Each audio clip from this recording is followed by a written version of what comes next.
성도 여러분들 안녕하십니까? 9월 5일 월요일입니다. 함께 하신 여러분들을 환영합니다. 저는 세리토스 교회를 섬기는 김휘상입니다. 기도하시고 기도회를 시작하겠습니다. 하늘에 계신 아버지 하나님, 이 아침에 하나님의 은혜 가운데 이 새벽을 열 수 있도록 인도하시니 감사드립니다. 저희들에게 주신 이 생명을 귀히 여기고 감사히 이 하루의 삶을 살아갈 수 있도록 도와주시고 하나님의 뜻을 받들며 그 말씀에 준해서 살아갈 수 있는 저희들 되게 하여 주옵소서. 이 아침에도 주님께 하루에는 모든 탄원이 다 상달되게 하시고 그들의 소원과 바람이 주님께서 원하시는 때 이루어질 수 있는 그런 아름다운 영적인 경험들을 할 수 있도록 인도하여 주옵소서.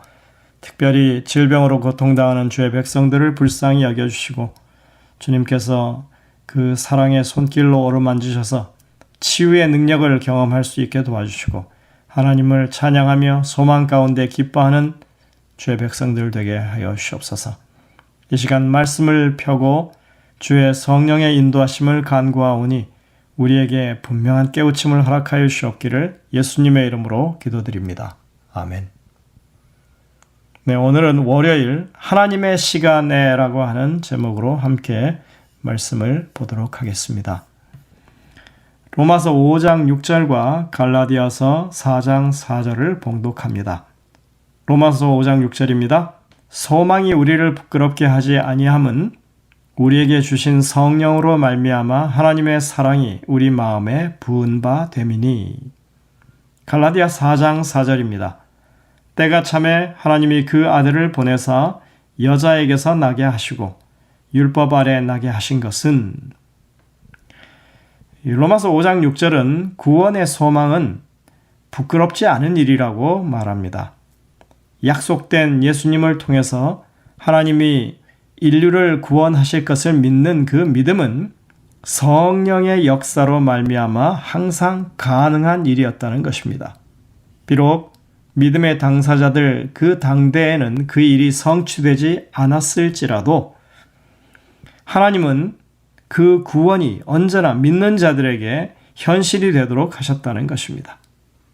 성령은 언제나 하나님의 구원을 받아들이고 인정하도록 우리 가운데 역사하십니다. 그러나 그것은 허황된 믿음이 아니죠. 우리의 믿음은 하나님의 일하심과 성취하심 속에 있는 것입니다. 그래서 그것이 현실입니다. 이것은 하나님께서 오래전에 선지자들을 통해서 보여주신 구원의 섭리와 경륜을 통해서 우리가 그것을 분명하게 현실로 받아들일 수 있는 것을 말하는 것이고 그것은 단 한순간도 멈추는 것이 없이 계속적으로 하나님의 성실하심 안에서 이루어지고 있는 구원의 역사라고 하는 것입니다. 갈라디아 4장 4절에서 때가 참에라고 한 것은 하나님의 그 계획하신 그것이 정해진 시간표대로 그대로 진행되고 있음을 말해주는 것입니다. 여기서 바울은 예수님께서 우리를 위해 돌아가시기 위해서 정확한 때에 이 땅에 오셨다고 말합니다. 하지만 바울은 그 때가 왜 정확한 때였는지에 관해서는 설명하지 않습니다. 우리는 이 구절들을 읽으면서 이미 오래전에 온 우주에 죄의 흉악성이 알려져 있었음에도 불구하고 왜 하나님께서 그 아들 예수 그리스도를 이 땅에 보내시기까지 그토록 오랜 세월이 걸렸는지에 대해서 의구심을 가질 수 있습니다. 왜 메시아에 대한 약속이 주어진 지 4,000년이나 지나서야 성취가 되었을까? 이러한 질문은 또 예수님께서 다시 오심하고 약속하셨는데 그분의 재림까지 왜 그토록 오랜 시간이 걸리는지에 대해서도 우리가 동일한 질문을 던질 수 있습니다. 아마 좀 속이 조급한 사람들은 도무지 이해할 수도 없는 그런 일이 될 것입니다. 그리고 이러한 질문들은 우리의 이 신앙생활, 우리의 현실 속에서도 동일하게 적용될 수 있는 질문입니다. 하나님께서는 왜 내 기도에 응답하시기를 그처럼 지체하고 계시는가? 이런 질문이 가능한 것이죠. 성경은 우리의 시간 개념과 하나님의 시간 개념이 다르다고 분명하게 말해주고 있습니다. 주께는 하루가 천년 같고 천년이 하루 같은 이 사실을 잊지 말라고 베드로가 권면했죠.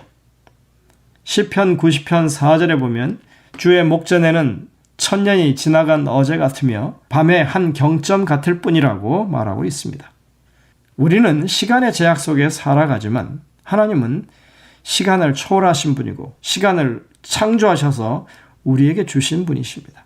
그렇기 때문에 하나님의 약속이 이루어지는 그 때에 관한 것은 전적으로 하나님의 주권에 속한 일이라고 하는 것을 우리가 인정해야만 하는 것입니다. 하나님은 약속하신 것을 반드시 이루시는 분이십니다. 그러나 그것이 이루어지는 그 때는 하나님의 시간표에 따르는 것입니다. 그래서 우리가 늘 하는 말이 있죠. 약속은 성취를 포함한다. 뭐라고요? 약속은 성취를 포함한다. 이렇게 말하는 것입니다. 열왕기하 10장 10절에 보면 이렇게 말씀합니다. 그런즉 이제 너희는 알라. 곧 여호와께서 아합의 집에 대하여 하신 말씀은 하나도 땅에 떨어지지 아니하리라. 여호와께서 그의 종 엘리야를 통하여 하신 말씀을 이제 이루셨도다 하니라. 비슷한 말씀들이 성경에 많이 있습니다. 이사야 40장 8절 풀은 마르고 꽃은 시드라 우리 하나님의 말씀은 영원히 서리라. 이사야 55장 8절부터 11절 이는 내 생각이 너희 생각과 다르며 내 길은 너희의 길과 다름이니라. 여호와의 말씀이니라. 이는 하늘이 땅보다 높음같이 내 길은 너희의 길보다 높으며 내 생각은 너희의 생각보다 높음이니라. 이는 비와 눈이 하늘로부터 내려서 그리로 되돌아가지 아니하고 땅을 적셔서 소출이 나게 하며 싹이 나게 하여 파종하는 자에게는 종자를 주며 먹는 자에게는 양식을 줌과 같이 내 입에서 나가는 말도 이와 같이 헛되이 내게로 돌아오지 아니하고 나의 기뻐하는 뜻을 이루며 내가 보낸 일에 형통함이니라. 하나님의 말씀은 그저 헛말이 없는 것입니다. 되는 대로 말씀하시는 것이 아닙니다. 그 말씀은 하나하나가 다 성취될 일이고 약속인 것입니다. 내가 너와 함께하리라 하셨으면 세상 끝날까지 그렇게 하겠다고 하셨으면 그 일은 반드시 그렇게 진행되고 이루어지고 현재 그렇게 함께 하시는 것을 의미하는 것입니다. 그래서 하는 말이 하나님의 약속은 성취가 포함되어 있다. 그렇게 하는 것입니다. 우리는 이런 차제에 우리가 이 약속하심과 성취하심 사이에 존재하는 믿음의 긴장을 생각해 볼 필요가 있습니다.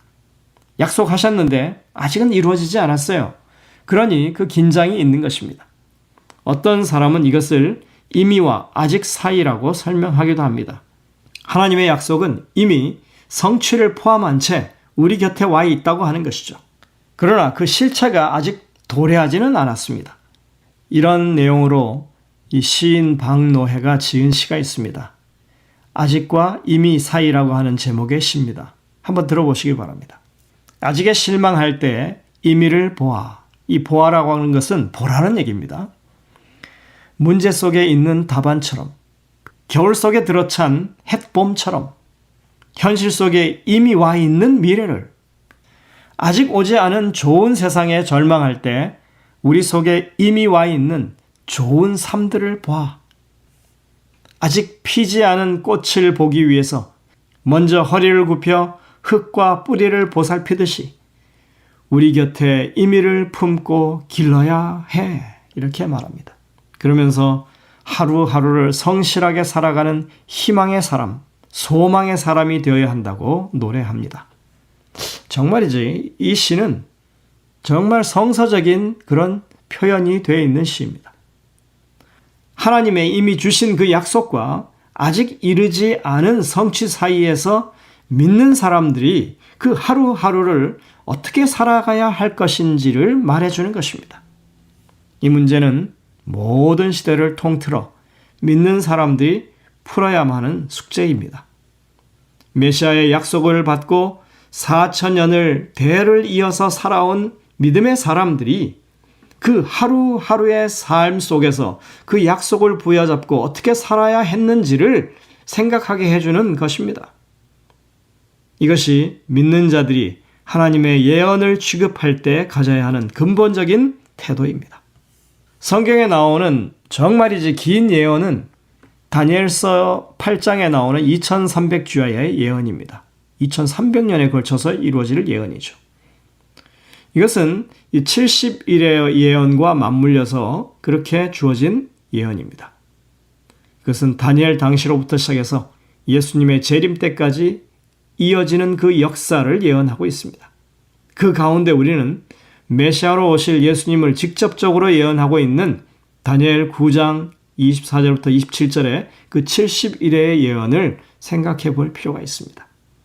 이 예언은 얼마나 긴 기간을 가리키고 있는지 아십니까? 이 490년의 예언입니다. 짧은 세월이 아니죠.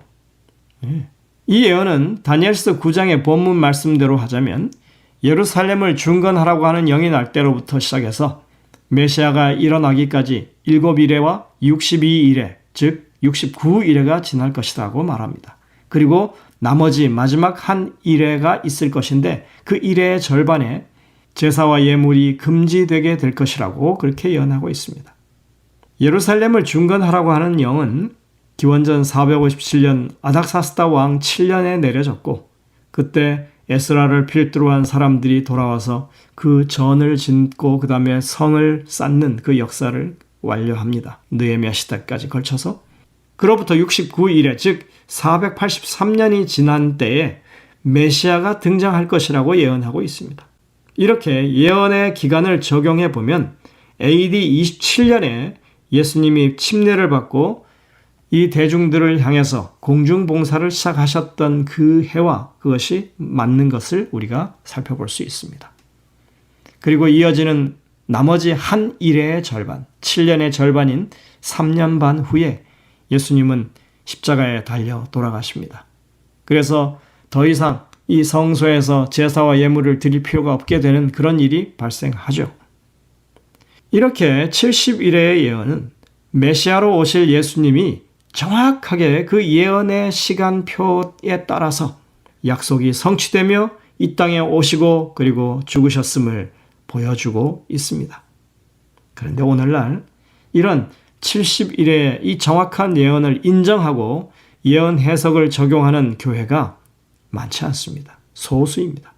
대부분의 교회는 이러한 하나님의 시간표에 대한 예언을 버린 지가 오래입니다. 이에 반해서 재림교회는 하나님의 시간표를 찾고 그것을 끝까지 붙들고 또 그것을 적용해서 세상 마지막까지의 역사를 이해하려고 하는 그런 교회입니다.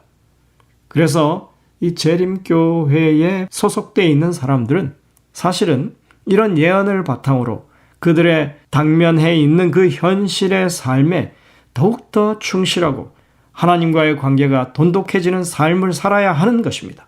그러니 우리가 다니엘서와 요한계시록을 통해서 하나님의 구원의 계획을 상세히 안다고 하는 것은 다름이 아니라 우리의 하루하루의 기다림의 삶을 어떻게 채워가야 하는가 하는 것이 핵심이라고 하는 것입니다.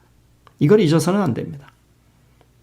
하지만 오늘날 재림교회 일부의 사람들은 일어날 마지막 사건들에 집중하느라 매일의 삶에 우리에게 요구하시는 그것을 놓치고 살고 있다고 보여지는 것입니다.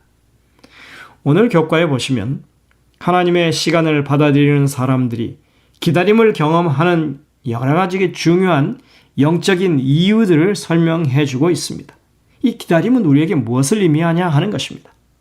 그 첫 번째 기다림은 우리의 관심을 사물로부터 돌려서 하나님께로 향하게 하는 것입니다. 여기 사물이라고 했지만 사건으로도 말할 수 있습니다. 일요일 협령이나 이런 마지막 사건들에 집중하기보다는 우리의 시선을 지금 이 구원의 역사의 막바지에 하나님께서 성소에서 일하시는 구원의 그 사역을 하시는 그리스도께 우리의 시선을 집중하는 것이 그게 맞다는 것입니다. 둘째, 이 기다림은 우리로 하여금 우리 자신의 동기와 욕망을 더욱 분명히 들여다볼 수 있게 해줍니다. 하나님의 역사하심을 그렇게 현실적으로 받아들이는 믿음을 가진 사람들이라면 가장 가치 있는 것이 무엇인지 분명하게 보여지게 될 것입니다. 세 번째로 기다림은 인내, 곧 영적인 체력을 기르도록 도와준다고 하는 것입니다. 이것은 우리가 매일같이 꾸준히 운동을 하면 근육이 생기고 우리의 건강이 좋아지는 것과 같은 원리입니다. 매일의 삶에서 정말 하나님과 교제하며 경건함을 찾아가는 신앙인들이라면 영적으로 아주 건강해지게 될 것입니다. 넷째로, 기다림은 믿음과 신뢰와 같은 많은 영적인 힘을 개발할 수 있는 기회를 줍니다. 다섯 번째, 기다림은 우리를 위한 하나님의 더 큰 계획과 섭리가 성취되도록 이끌어 준다고 하는 것입니다. 여섯 번째, 우리는 기다림의 이유를 전혀 모를 수 있기 때문에 믿음으로 사는 법을 배운다고 하는 것입니다. 그렇죠. 우리가 왜 이렇게 오래 기다려야 되는지 모르지만 우리가 하나님과의 관계가 더 돈독해질 때 우리는 믿음으로 산다고 하는 것이 얼마나 우리 삶에 현실적으로 그것이 유익한 것인지를 경험하게 될 것입니다. 하나님께서 우리들에게 기다림을 허락하시는 또 다른 이유들이 있는지 여러분들이 찾아보게 되시길 바랍니다. 무엇이 되었든지 간에 하나님의 예언은 그 예언에 관한 그 모든 시간표를 이해한다고 하는 것은 매일매일의 삶에 더욱 성실한 사람들이 되도록 이끌어준다는 것입니다. 모든 예언은 오늘 우리의 믿음을 건강하고 건전하게 만들어주는 방편이어야 합니다. 바로 이것이 잠언서에 나와 있는 말씀처럼 예언이 없으면, 묵시가 없으면 백성이 방자에 행하게 된다는 그 말씀의 의미인 것입니다. 다시 말해서 거꾸로 하면 예언을 이해하면 하나님 앞에 경건한 사람들이 된다는 그런 말이죠. 이것이 하나님이 우리를 구원하시고 회복시키는 그 기본이라고 하는 것을 여러분들이 다시 한번 깨우치게 되시고 우리 매일의 삶의 주임을 더욱더 강렬하게 붙잡게 되시는 모든 성도님들 되시길 간절히 바랍니다. 기도하시겠습니다. 하늘에 계신 아버지 하나님, 주님의 시간을 우리가 이해한다고 하는 것이 불가능하지만 계시된 말씀을 통하여 우리가 하나님의 시간표를 이해하게 될 때 우리의 삶에 정말 주님의 뜻이, 구원의 섭리가 온전히 이루어질 수 있는, 그래서 하나님과의 교제 속에 성실하게 살아가는 우리 모든 성도들이 될 수 있도록 인도하여 주옵기를 예수님의 이름으로 간절히 기도드립니다. 아멘. 여러분들 오늘도 이 주신 말씀들을 깊이 묵상하면서 주님의 음성을 듣게 되시길 바랍니다. 저희들은 내일 다시 뵙겠습니다.